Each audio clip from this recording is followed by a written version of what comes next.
Thank you. So several people have already told me this is their favorite program of the year. No offense to any other committee, but this really is my favorite. Many of you know I'm the daughter of an English teacher, granddaughter of a first grade teacher. I broke everybody's heart when I was the first female in our family not to go into education for a living. But I've supported schools my whole life, with PTA president, all the way up to being on the Board of Education. So this day is near and dear to my heart. The people that we are honoring change lives. And one of the things that I am really excited about today is oftentimes we bring you fabulous, every year we bring you fabulous teachers. Most of the time they're more the academic subject teachers. Today, I am so happy that the committee this year had lots of great honorees, but this year, just by happenstance, it turns out, I started looking at this when I prepared, we're honoring a special education teacher and a choral teacher. The arts and special ed, folks that don't always get the love they should for the unique contributions they make in their schools. Because through their programs, they not only touch the lives of the students that they see in class every day, but they have an impact on the entire school with the work they do. So I just want you to sit with that a little today and think about that. We hear about test scores. Yes, I was a part of that. We hear about test scores, and that matters. And they have to worry about that too, but they really touch the soul of children and young adults that expose them to things and give them confidence in ways that sometimes they don't get in their academic classes. So that's why I'm really happy that we're honoring these folks today. So that's all you'll hear from me. You want to hear the good stuff. So first up, we'll call each principal up. They will introduce their teacher because they nominated them, so they will say much more wonderful things about them. I could read it, but it will be heartfelt from them. And then we'll ask each teacher to come up and tell us a little about their journey in education and what they want us to know about why they do what they do. Then this club will give each teacher a $500 check. I have already admonished them that they are not to spend it on school supplies. That they are supposed to do something for themselves.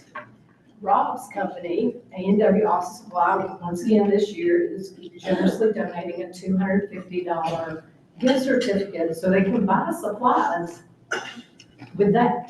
Take care of yourself with the $500. So to start us off, now we have to put on our glasses, we have aged. Trina Spitza is the principal of Amherst Elementary School, and you'll come forward and you can introduce your teacher. Thank you.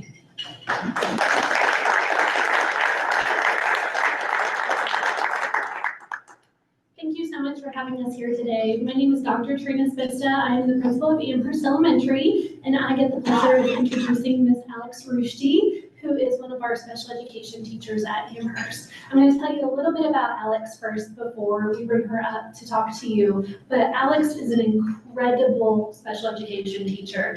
Many of you probably do not know where Amherst Elementary is located, and that is absolutely normal. Yay, kudos to the one person who does. 2 people, 3 I think, that do.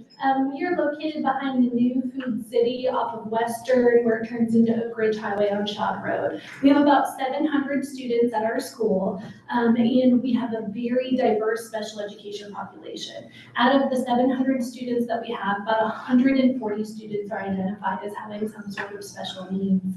And they are, because of the size of our school, we are able to support local smaller schools and offer programming that they don't offer, which is where Alex comes in and talks a little bit about that. One of the things that I think is really special about Amherst is our diversity in students. And so I think typically when people think about diversity, they think about diversity in the way that we look. And that's not necessarily the diversity that I'm speaking of. The diversity that we have at Amherst is the diversity in the way that students learn and interact. So Alex has students in her classroom that communicate via sign language. She has students that communicate via picture communication where they hand pictures back and forth. She has students that communicate using talkers and different devices. And Alex is a champion of inclusion. And so really having all of our students out in the public, out in the classrooms, really providing diverse and robust experiences that not only benefit her students, but allow all of our students to see that we all learn in different ways and communicate in different ways, and each person is special and unique. She is an incredible educator. I'm just really honored to work with her. So we'll bring up Ms. Rushdi.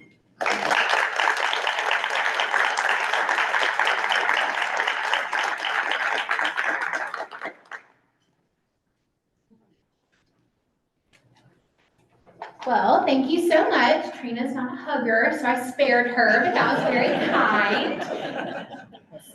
Hello, members of the Rotary Club of Knoxville. I want to start by thanking you for taking the time and effort to give schools in our area the platform to acknowledge the work of amazing educators in their buildings and for the honor of being your elementary teacher of the year.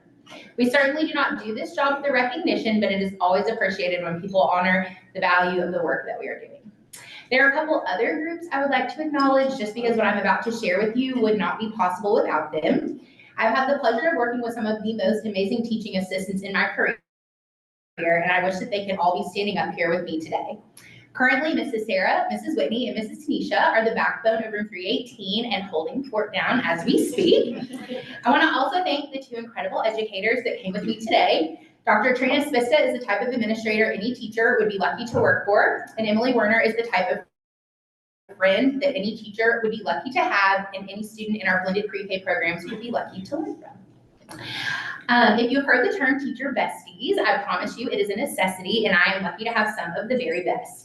Another group I lean on every day includes our OT, PT, and speech therapists. As Dr. Spista acknowledged, we have a wide variety of learning needs, and so these people help me every day to ensure that we're meeting those needs. ASL interpreters, our school nurse, and other support staff. It takes a village really doesn't begin to cover it. And finally, my students and their parents. One of my roles as a case manager is to lead IEP meetings at least once a year with each family. Those that know me well can anticipate a bit of a lengthy meeting, but that is something that I truly enjoy and prioritize when I get that time with them. And of course, my students are one of the greatest joys of my life. In my final year at UT, go Vols, I had the opportunity to complete my teaching internship in special education at Amherst Elementary. I never could have known on day one that I would not only stay in Knoxville, but be in my 10th year in that very classroom. Staying in Knoxville was one of the greatest professional decisions I think I could have made. I tell people it was like moving from training wheels to the real deal because I was familiar with the Knox County policies and the Amherst policies, and I was really lucky to learn from some of the best mentors in those first few years.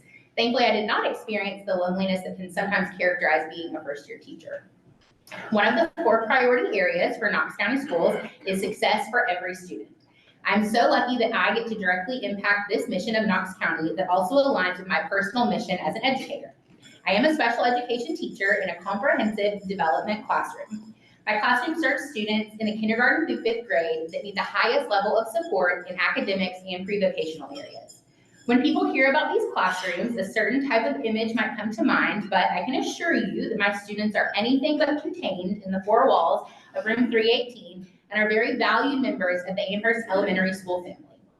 We have worked very hard in the last 10 years to make sure that my students and their peers are having experiences that will teach them all about the value of inclusion. In addition to the daily times that they are included with their peers, they also participate in special events like family roller skating night after the unit in PE, and most recently the 5th grade musical and the 4th grade wax museum, which have been all the rage the last few weeks at Amherst.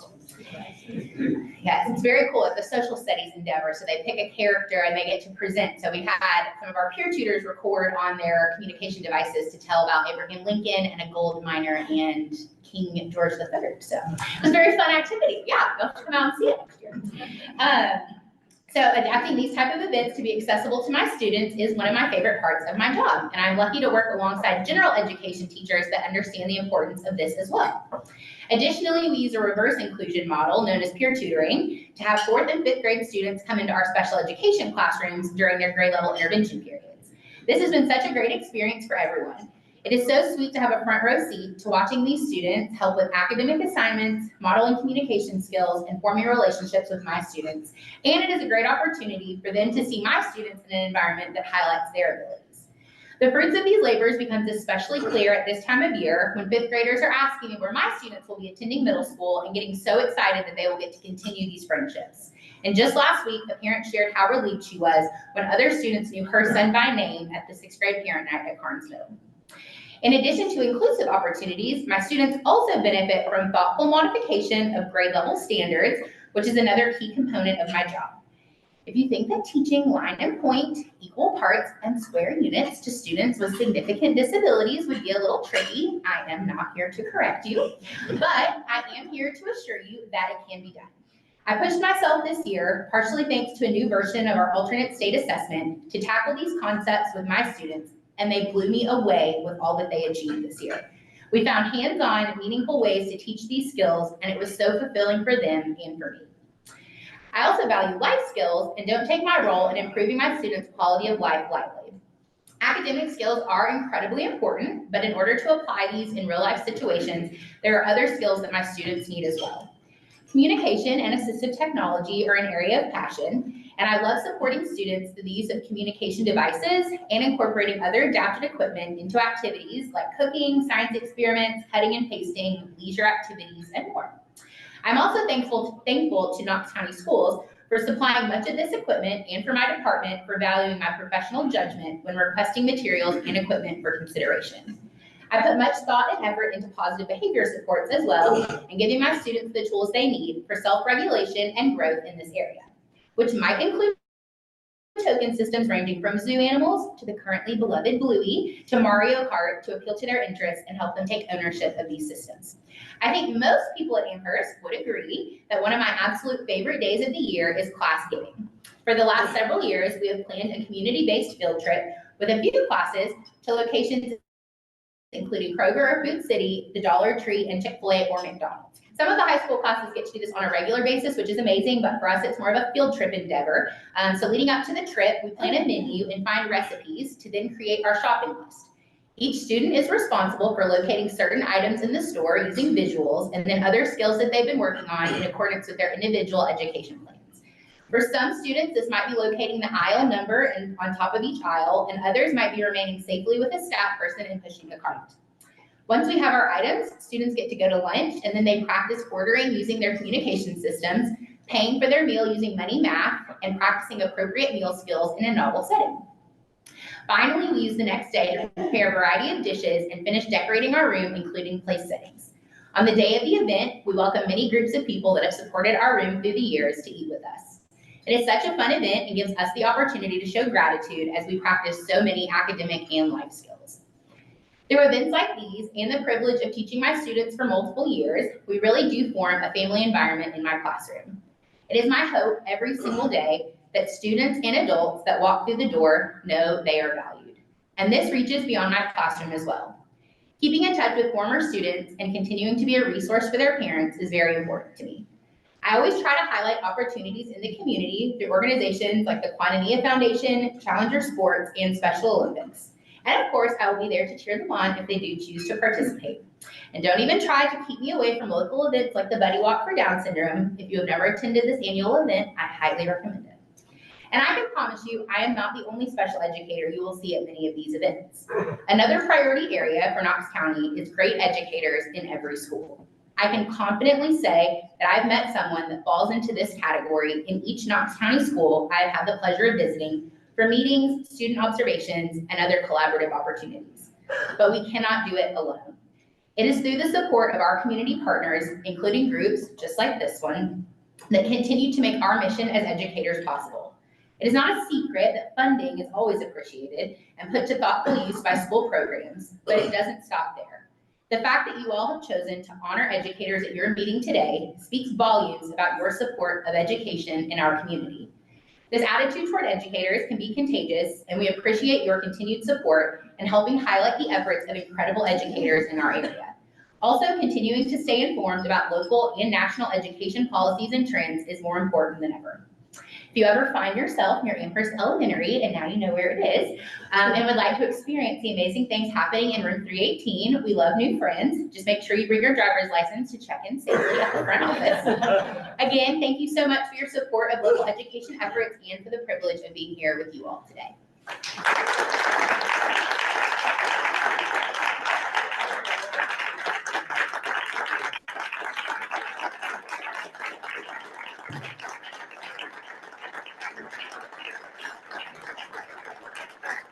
I just have to say, wow, and I'm not sure if anybody else's eyes are leaking, but just say. Photo op, get the hair different, okay. Perfect, thank you. Thank you so much. Thank you.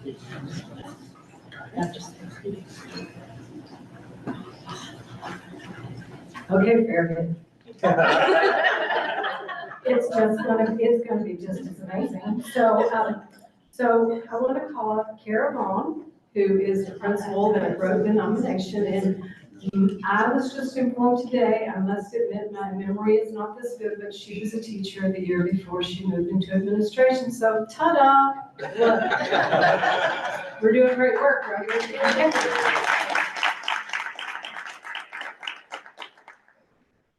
It's on my phone and I feel like a high schooler right now, so I'm very sorry. My name is Kara Vaughn. I am an assistant principal at Farragut High School. Dr. John Bartlett is our executive principal, but for those who don't know, he is an active member in the Air National Guard. So he serves periodically here and there, ironically today, which is why he's not with us. He would be speaking a lot longer than I would, so you're going to be very thankful that it is me and not him. Yes. I'm telling you, talker. So yes, I did receive this award maybe 8 or 10 years ago when I was a science teacher at Bearden High School. I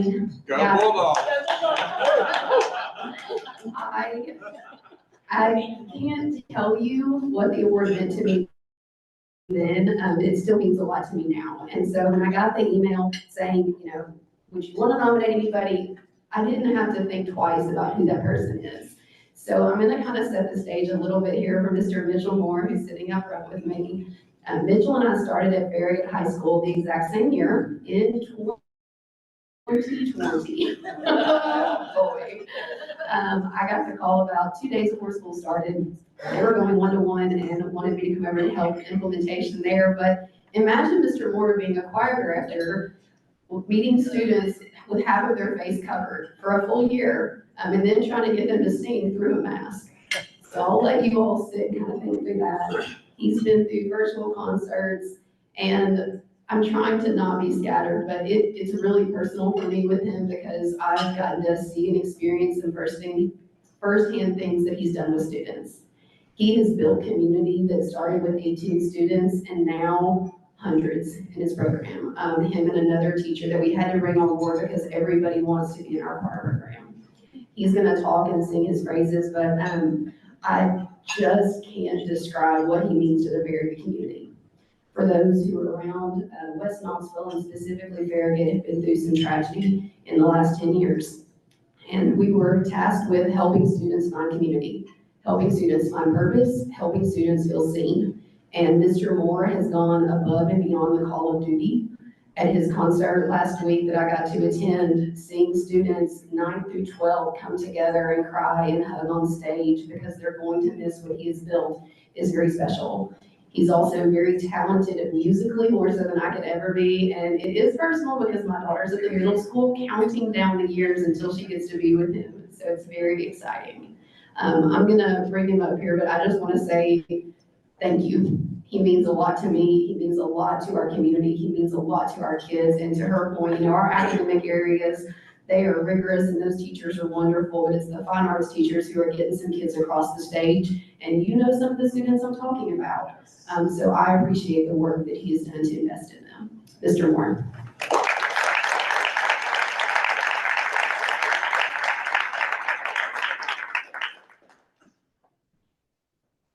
Hello, everyone. everyone. My name is Mitchell Moore, and I have the privilege of being one of the choir directors at Farragut High School. I'm incredibly honored to be the recipient of the Midland High School Award this year from the Rotary Club of Knoxville. And before I go any further, I do have to send the love back to Ms. Vaughn and thank her for everything that she has done and for nominating me for this award. She did not give me the option. She said, "You are being nominated, just so you know." She has this uncanny ability to see in people things that we can't see in ourselves. And as someone who is under her tutelage, I know that that has positively affected my life, my colleagues' life, and our students' lives. And that's the kind of leadership we need. And I'm so thankful that we have that in her, so thank you. I was tasked with telling you a little bit about myself and a little bit about the program we have at Farragut High School.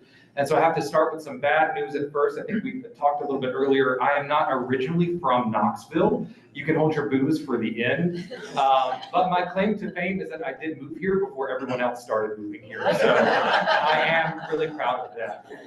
I'm actually from a small town in South Georgia called Tifton, which if you've ever, I heard some groans. Yeah, if you've ever driven from here to Orlando, you know it is the best stop for Starbucks south of Macon and north of Valdosta. It's a really big point of pride for us. But I really love that place though, because it's where my love for music came from. And it's where a community was built for me that is something that I try to emulate on a daily basis with my students. When I left Tifton, I attended Georgia College and State University in Milledgeville, Georgia, and graduated with a Bachelor of Music Education from there. I then was able to go to Howard High School in Macon, Georgia, where I spent 3 years teaching choir and musical theater and loved every second of it. I even have a few gray hairs to prove that I was there. I decided I wanted to learn a little bit more about music and what I wanted to do with my art. And so I then moved to Knoxville to attend the University of Tennessee, where I received a Master's of Music in Choral Conducting.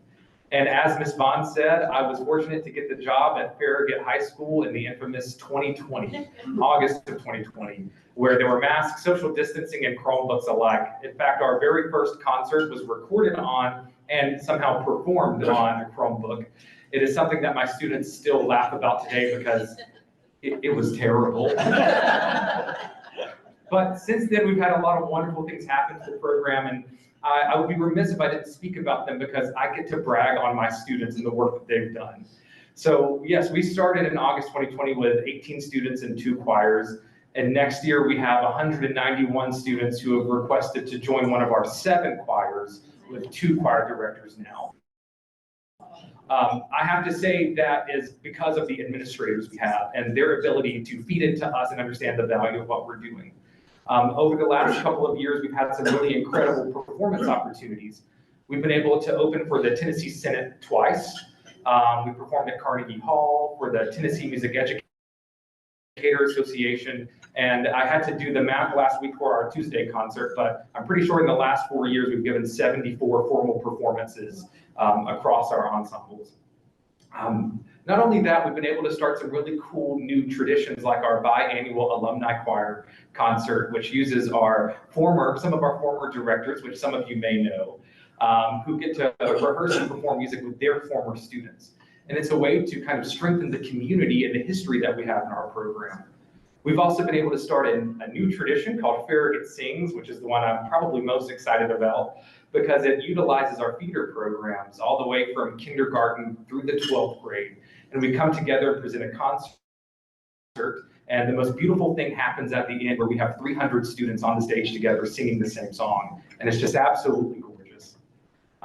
We also have the opportunity next year for some of the singers to travel to Ireland and participate in the Galway Choral Festival, which is an invitation that they actually received from the event organizer. So I tell you these things not to boast about anything that I've done, but to tell you about what the students have done because they're the ones that are driving this ship. They are incredible. And all of these wonderful performances and things like that, they are just the cherry on top of something more important that I feel like is happening in the arts and through the arts. Our students are learning legitimate skills, sight reading, music theory, music history, how to use their voices correctly. And that is kind of the vehicle that we use to do something a little bit more. It's my hope and my desire to create better humans. I am not convinced, nor do I want every single student that leaves my classroom to become a music educator or to major in music. That's not why I do what I do. But what they learn are things that will help them become better parents, better partners, better community members, bosses, colleagues, things like that. They're building confidence. They are learning how to work with others, how to empathize with people they've never met before, how to take text, synthesize it, and create emotion from that. And they're learning how to connect with their own emotions. I'm reminded of a couple of instances, like when there are students who are auditioning for the solo for the first time. I don't know if any of you have ever gone through that terror before, but it is quite intimidating. But the moment that they get on the other side of that and realize, no, I do have the skills to overcome my fear, that's why we do what we do. I think about my men's chorale class this last semester. They were fantastic.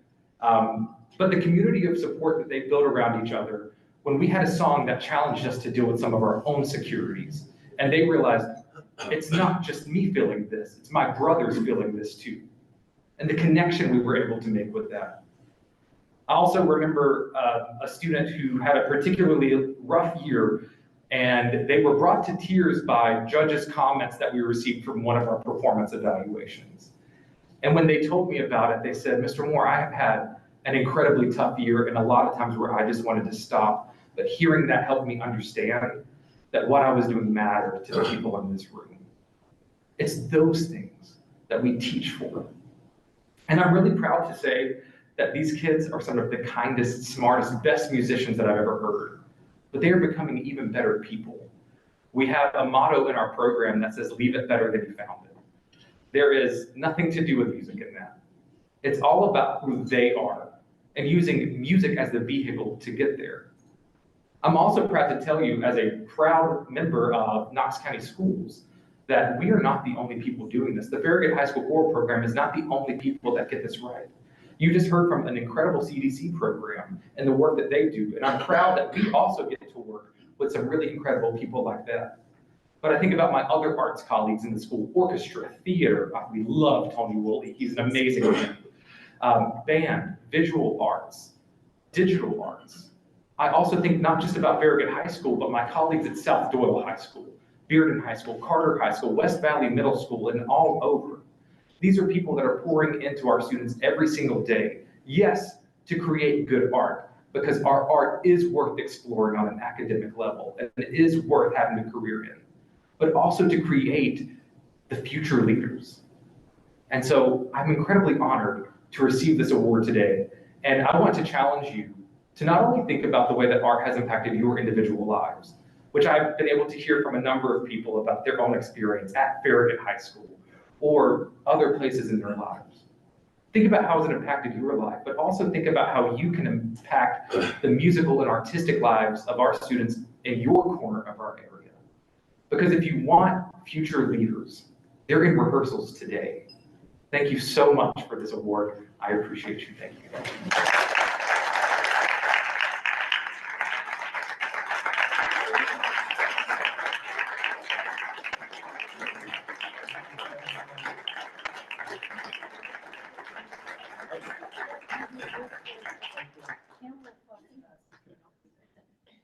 Ken won't. Yeah, I will. Yeah, you will. Thank you so much. Thank you. Mitchell, I jokingly want to say this to you. I'm a Bearden graduate, and we're not supposed to really like the Farragut people. And so I had considered removing the $275 gift from A&W Office Supplies. After listening to your talk just now, I want to double it, really. Here's $275.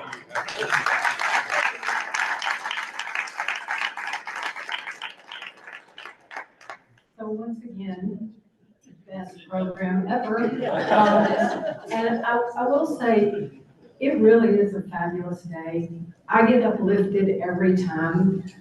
We know there's so much good going on. It's really nice to hear it from the people who are doing it. I can't tell you enough how much we appreciate what you do. You are creating people that will replace us in this room one day. So thank you for that. Thank you, everybody.